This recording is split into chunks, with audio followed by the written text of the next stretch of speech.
Iran కొత్త supreme లీడర్గా ఎన్నికైన తర్వాత అయతుల్లా ముజ్తబా ఖొమైనీ తొలి రియాక్షన్ ఇచ్చారు. అమెరికా ఇజ్రాయెల్పై ప్రతీకారం తీర్చుకుంటామంటూ వార్నింగ్ ఇచ్చారు ఖొమైనీ. శత్రువులపై ఒత్తిడి తీసుకొచ్చేందుకు హర్ముజ్ జలసంధి మూసివేస్తామంటూ ప్రకటించారు.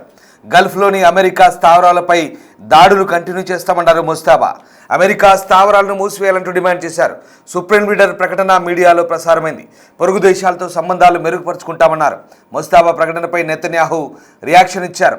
ఇరాన్ టాప్ సైంటిస్టులు లీడర్షిప్ను అంతా లేపేశామన్నారు. ఇక ముజ్తబా బంకర్లకే పరిమితమయ్యారని, ఐఆర్జీసీకి కీలుబొమ్మగా మారారంటూ నెతన్యాహు మండిపడ్డారు. మొత్తం మీద ముజ్తబా అలీ ఖొమైనీ టాప్ లీడర్గా ఎన్నికైన తర్వాత తొలిసారి మీడియా ప్రకటన విడుదల చేశారు. ఆయన అజ్ఞాతంలోనే ఉంటూ విడుదల చేసిన ప్రకటనను ఇరాన్ స్టేట్ టీవీ యాంకర్ చదివి వినిపించారు. ముజ్తబా అలీ ఖొమైనీ ఇప్పటిదాకా ఆ దాడిలో గాయపడ్డారంటూ చేస్తున్న వార్తలకు కూడా ఇప్పుడు బలం చేకూరుస్తోంది. ఆయన బయట ప్రపంచానికి కనబడకుండా అజ్ఞాతంలోనే ఉంటూ స్టేట్మెంట్ రిలీజ్ చేశారు. కానీ ఈ స్టేట్మెంట్ కూడా చాలా పవర్ఫుల్గా ఉంది.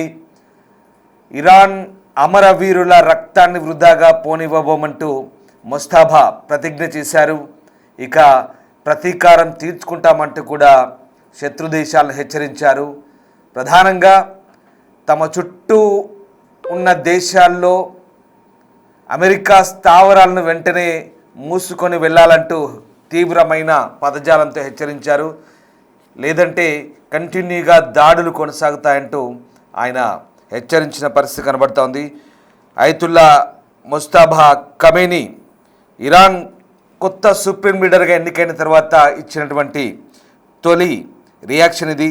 అమెరికాపై ప్రతీకారం కోసం హర్ముజ్ జలసంధి మూసివేత, పశ్చిమాసియాలోని పొరుగు దేశాలపై దాడులు కంటిన్యూ అవుతాయంటూ హెచ్చరించారు.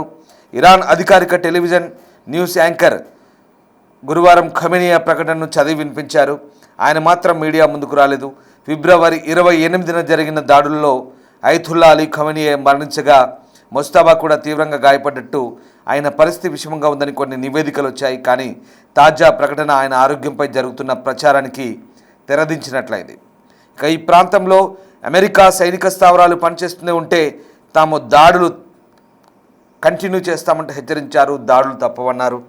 వీలైనంత త్వరగా ఆ స్థావరాలను మూసివేయాలంటూ సలహా ఇస్తున్నానని ముజ్తబా హెచ్చరించారు. ఎందుకంటే అమెరికా భద్రత, శాంతిని స్థాపిస్తుందనే వాదన అబద్ధం తప్ప మరేమీ కాదంటూ వారు ఇప్పటికే గ్రహించి ఉండాలంటూ ఆయన అన్నారు. ఇక యుద్ధంలో మరణాలకు ప్రతీకారం తీర్చుకుంటామంటూ ముజ్తబా ప్రతిజ్ఞ చేశారు. తన శత్రువు నుంచి ఇరాన్ పరిహారం వసూలు చేస్తుందన్నారు. అందుకు నిరాకరిస్తే వారి ఆస్తుల స్వాధీనం లేదా అదే స్థాయిలో నాశనం చేస్తుందంటూ ఉద్ఘాటించారు. తమ ప్రతీకారం కొంతవరకే తీరిందని, కానీ మొత్తం పూర్తయ్యే వరకు తమ ప్రాధాన్యతలో ఇది ఒకటిగా ఉంటుందన్నారు. ఇరాన్ ఎప్పటికీ వెనక్కి తగ్గదని, పూర్తి శక్తితో ప్రతిఘటిస్తుందంటూ తేల్చి చెప్పారు. దివంగత అయతుల్లా అలీ ఖొమైనీకి మాత్రం కాకుండా యుద్ధంలో ప్రతి పౌరుడి మరణానికి ఇరాన్ ప్రతీకారం తీర్చుకుందంటూ శపథం చేశారు. తన తండ్రి మరణం గురించి మాట్లాడుతూ గొప్ప వ్యక్తిత్వం కలిగిన తన తండ్రి ఎప్పుడూ సత్యాన్ని మాట్లాడేవారన్నారు. తాను కూడా ఆయన మార్గంలో కొనసాగుతానని వెల్లడించారు. ఆయన బలిదానం తర్వాత పార్థివ దేహాన్ని చూసే గౌరవం తనకు దక్కిందన్నారు. చెక్కు చెదరకుండా బిగించి ఉన్న పిడికిలి దృఢ సంకల్పాన్ని చాటి చెప్పిందన్నారు. అమరుల రక్తానికి ప్రతీకారం తీర్చుకుంటామంటూ ముజ్తబా ప్రతిజ్ఞ చేశారు. ఇటు లెబనాన్, ఇరాక్, యెమెన్తో సహా పశ్చిమాసియాలోని తన మిత్ర సాయుధ సమూహాలకు ముజ్తబా ఖొమైనీ కృతజ్ఞతలు తెలిపారు. వాళ్ళందరూ కూడా తమకు సహాయం చేసేందుకు, శత్రువులపై దాడులు చేసేందుకు సిద్ధంగా ఉన్నారంటూ తీవ్ర హెచ్చరికలు, సూచనలు చేశారు. ఇక ఈ ప్రకటనకు కొద్ది గంటల ముందే ఇరాన్ అధ్యక్షుడు మసూద్ పెజెష్కియాన్ ప్రస్తుత యుద్ధం ఆపాలంటే 3 షరతులను అంగీకరించాల్సిందేనంటూ తేల్చి చెప్పారు. పశ్చిమాసియా యుద్ధం కారణంగా ప్రపంచం మొత్తం అల్లకల్లోలమవుతుందని, రవాణా నిలిచిపోవడంతో చమురు ధరలకు రెక్కలొచ్చి ప్రపంచ మార్కెట్లు కుప్పకూలుతున్న వేళ ఖొమైనీ స్టేట్మెంట్ ఇప్పుడు ఆసక్తికరంగా మారుతోంది. సో మొత్తం మీద ఇటు ఖొమైనీ హెచ్చరికలను ఇజ్రాయెల్ ప్రధాని బెంజమిన్ నెతన్యాహు అదే స్థాయిలో తిప్పికొట్టారు.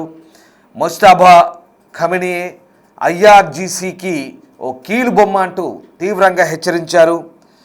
ఇరాన్ అణురంగానికి ఇజ్రాయెల్ గట్టి దెబ్బ కొట్టిందని, ఇరాన్లోని టాప్ అణు సైంటిస్టులను లేపివేశామని, నాయకత్వాన్ని అందరికీ కూడా తుడిచిపెట్టామంటూ బెంజమిన్ నెతన్యాహు కీలక ప్రకటన చేశారు. ఇజ్రాయెల్ కేవలం ఇరాన్ సైనికులనే లక్ష్యంగా చేసుకోకుండా అణురంగాన్ని శాసిస్తున్న టాప్ శాస్త్రవేత్తల్ని కూడా టార్గెట్ చేసిందని, వ్యూహాత్మక ఎత్తుగడలు వేసి మరి పలువురు అగ్రశ్రేణి మేధావులను హతమార్చిందంటూ బెంజమిన్ నెతన్యాహు కౌంటర్ ఇచ్చారు. ఈ విషయాన్ని నేరుగా ఇజ్రాయెల్ ప్రధాని ప్రకటించారు. అలాగే యుద్ధం మొదలైన తర్వాత మొదటిసారిగా ఇజ్రాయెల్ ప్రధాని బెంజమిన్ నెతన్యాహు మీడియా ముందుకు వచ్చి స్వయంగా మాట్లాడారు. అలాగే ఇరాన్ కొత్త సుప్రీం నేత గురించి మాట్లాడారు. ఆయన రెవల్యూషనరీ గార్డ్స్ చేతిలో కీలుబొమ్మ అంటూ అభివర్ణించారు. తమ యుద్ధం ఇరాన్ ప్రజలపై కాదని పాలకులపై మాత్రమేనంటూ స్పష్టం చేశారు నెతన్యాహు. పశ్చిమాసియా యుద్ధంలో ఇజ్రాయెల్ మరో భారీ విజయాన్ని నమోదు చేసింది. ఇరాన్ అణు సామర్థ్యానికి వెన్నుముకగా ఉన్న అగ్రశ్రేణి అణు శాస్త్రవేత్తలను తమ దాడిలో మట్టుబెట్టినట్లు ప్రధాని బెంజమిన్ నెతన్యాహు అధికారికంగా ప్రకటించారు. గురువారం రాత్రి ఏర్పాటు చేసిన మీడియా సమావేశంలో ఆయన మాట్లాడారు. ఇరాన్ సైనిక అణు వ్యవస్థలపై ఇజ్రాయెల్ సాధించిన ఘనత గురించి వివరించారు. మరోవైపు ఇరాన్ అణుబాంబు తయారీ దిశగా అడుగులు వేయకుండా అడ్డుకోవడమే లక్ష్యంగా ఇజ్రాయెల్ రక్షణ దళాలు ఈ వ్యూహాత్మక దాడులు నిర్వహించాయని, ఈ దాడులో ఇరాన్ అణు కార్యక్రమం వెనుక ఉన్న అత్యంత కీలకమైన సైంటిస్టులు ప్రాణాలు కోల్పోయారంటూ నెతన్యాహు వెల్లడించారు. ఇది ఇరాన్ కలలపై కోలుకోలేని దెబ్బ అని, వారి సాంకేతిక నైపుణ్యం ఇప్పుడు చిన్నాభిన్నమైందంటూ పేర్కొన్నారు. ఇక ఇరువురు నేతలు ఒకరిపై ఒకరు కౌంటర్లు వేసుకున్నారు. మరోవైపు ఇక్కడ కీలకంగా హర్మూజ్ జలసంధి ప్రస్తావన కూడా చేశారు ముజ్తబా ఖమేనీ. ఇక హర్మూజ్ జలసంధిని ఒక టూల్గా వాడుకుంటున్నామన్నారు ముజ్తబా. ఈ హర్మూజ్ జలసంధి మూసివేత కంటిన్యూ అవుతుందని, ఇది శత్రువులను మరింత ఒత్తిడికి గురి చేసేందుకు తాము ఈ ఆయుధాన్ని వాడవలసి వస్తుందంటూ ముజ్తబా ఖమేనీ స్పష్టం చేశారు.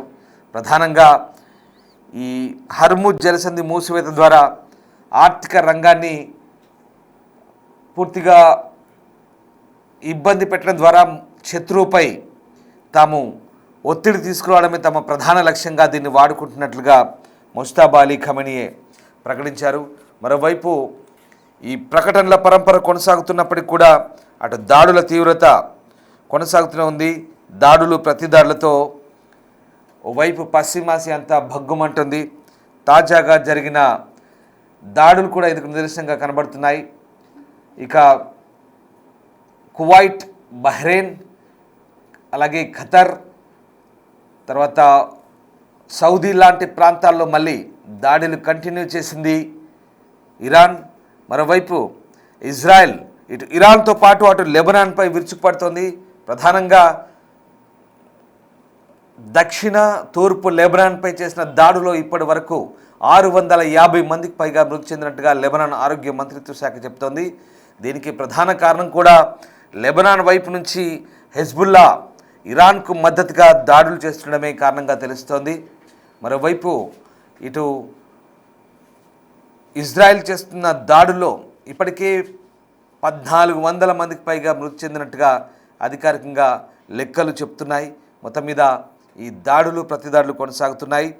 ఇక నెతన్యాహు చేస్తున్న ప్రకటనలో మరొక కీలక అంశం సుప్రీం నేత ఖమేనీపై తీవ్ర విమర్శలు చేయడం, ఆయన ఐఆర్జీసీ చేతిలో కీలుబొమ్మ అనడంతో పాటు బహిరంగంగా ప్రజల ముందు కూడా రాలేని స్థితిలో ఉన్నారంటూ వ్యంగ్యంగా మాట్లాడారు.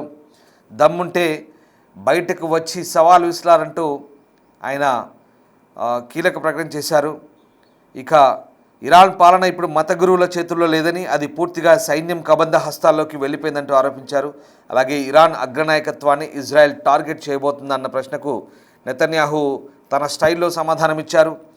ఆ ఉగ్రవాద సంస్థ అంటే ఇరాన్ ప్రభుత్వంలోని ఏ ఒక్క నాయకుడి ప్రాణానికి కూడా తాను భరోసా ఇవ్వలేనని, వారికి లైఫ్ ఇన్సూరెన్స్ పాలసీలు కూడా జారీ చేయలేమంటూ చాలా వ్యంగ్యంగా వ్యాఖ్యానించడం ఒక్కసారి నెతన్యాహు మాటలను మనం అర్థం చేసుకోవచ్చు. ఇక ప్రధానంగా మరోవైపు యుద్ధం ఇరాన్ ప్రజలపై కాదని, వారిని అణచివేస్తున్న పాలకులపైన నెతన్యాహు స్పష్టం చేశారు.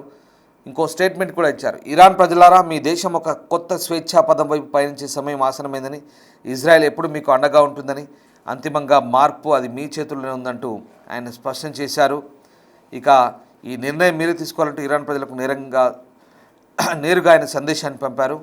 అణుశాస్త్రవేత్తల మృతిపై ఇరాన్ ఏ విధంగా స్పందిస్తుందనంటూ అంతర్జాతీయ దేశాలన్నీ కూడా ఆసక్తిగా గమనిస్తున్నాయి. మొత్తం మీద ఇరాన్ టాప్ లీడర్పై కీలకమైనటువంటి వ్యాఖ్యలు చేస్తూనే ఇప్పుడు బెంజమిన్ నెతన్యాహు చేసిన ప్రకటన ఆసక్తి రేపుతోంది. అసలు ఇరాన్లో మిగిలి ఉన్న నాయకులకు కూడా తాము గ్యారంటీ ఇవ్వలేమంటూ ఆయన చేస్తున్న ప్రకటన యుద్ధం ఇంకా మిగిలే ఉందనే విషయం అర్థమవుతుంది. అంతేకాదు చాలా సెటైరికల్గా కూడా మాట్లాడారు. ఆ మిగిలి ఉన్న నాయకులకి కనీసం ఇన్సూరెన్స్ చేసుకోవడానికి కూడా అర్హత లేదు, ఇక ఆ పరిస్థితి కూడా దక్కదేమోనంటూ ఖమేనీపై అతని పాలకులపై చేస్తున్న కామెంట్ ఏదైతే ఉందో నెతన్యాహు ఇప్పుడు ప్రతీకారం ఇంకా గట్టిగా ఉంటుందంటూ ఇజ్రాయెల్ ప్రధాని ఈ కామెంట్ల ద్వారా చెప్తున్నారని విశ్లేషకులు భావిస్తున్నారు. సో మొత్తం మీద అటు ఇరాన్ టాప్ అణుశాస్త్రవేత్తల్ని లేపేయమంటూ చెప్తున్న ప్రకటనతో ఇప్పుడు ఇరాన్ వైపు నుంచి ఎలాంటి స్పందన వస్తుందని కూడా ఆసక్తికరంగా మారుతోంది. సో మొత్తం మీద అటు ఖమేనీయే ఇటు తీవ్రంగా హెచ్చరిస్తున్నారు అమెరికాని, ఇజ్రాయెల్ను. ఇటు ఇజ్రాయెల్ ప్రధాని బెంజమిన్ నెతన్యాహు కూడా అదే స్థాయిలో కీలుబొమ్మగా అభివర్ణిస్తూ ముస్తాబాకి కౌంటర్లు ఇచ్చే ప్రయత్నం చేశారు. దీంతో ఇటు మాటల యుద్ధం కొనసాగుతుంది, అటు నేరుగా ప్రత్యక్ష యుద్ధం కొనసాగుతుంది పశ్చిమాసియాలో. మరి పరిస్థితులు ఎంత దాకా దారితీస్తాయి, ఇంకా ఎక్కడ ఎవరు తగ్గినట్టుగా కనిపించట్లేదు, ఎంతకంటే అంతకు చూసుకుందామంటూ మాట్లాడుతున్న మాటలు ఇప్పుడు ఎక్కడికి దారితీస్తాయనేదే ఆసక్తికరంగా మారబోతుంది. దీన్ని బట్టి యుద్ధం ఇంకా కంటిన్యూ అయ్యే ఛాన్సెస్ ఎక్కువగా ఉన్నాయి.